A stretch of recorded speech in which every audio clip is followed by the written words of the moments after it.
I want to share with you one of our family traditions.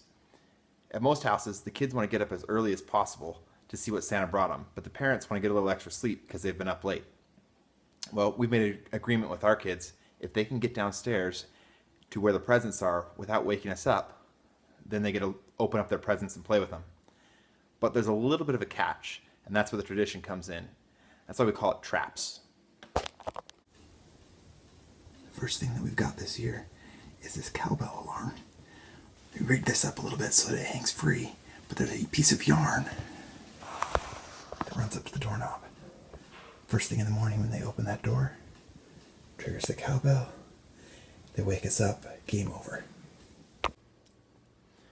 Okay, so from there, assuming that they get out the door without waking us up, they're going to find this poem. Now the key's here at the bottom. It says, when the wise men came to Bethlehem, they traveled very far.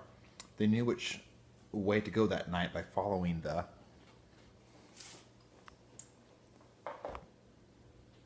Inside of this box goes the key. And this lock combination goes on like this. If you didn't know, the answer is star. The box goes right there, and the key that's inside the box goes to this lock.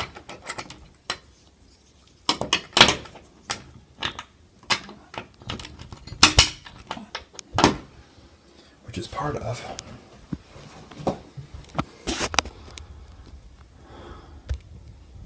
this giant wall with a door built in.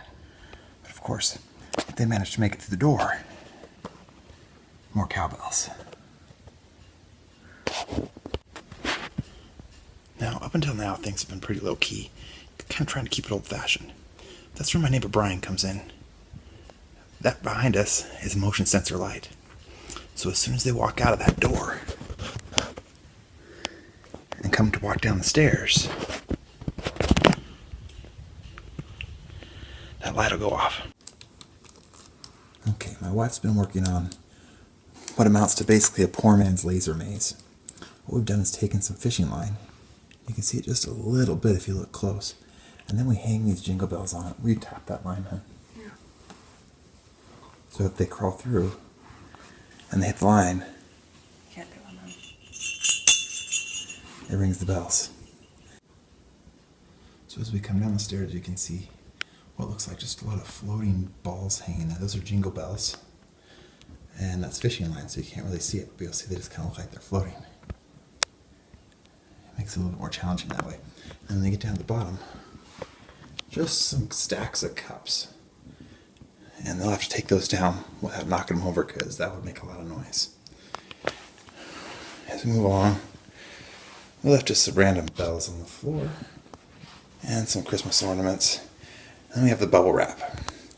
Now, this doesn't look that challenging. In fact, they've had bubble wrap for several years. But that little pad right there is the key to everything. Because up above them is a new trap for this year, which is a net. And you can see we've got it wired up.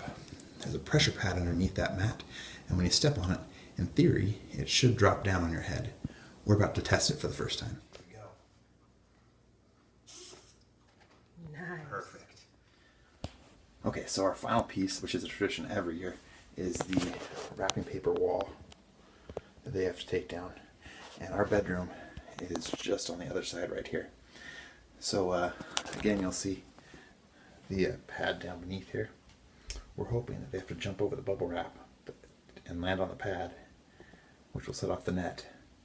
And then hopefully a little panic ensues and they'll step on some more bubble wrap. If we plan this right. Again, really in the end, this is just a tradition. It's for fun, and the reality is that we're up as soon as they wake up because we're more excited about it than they are in most cases.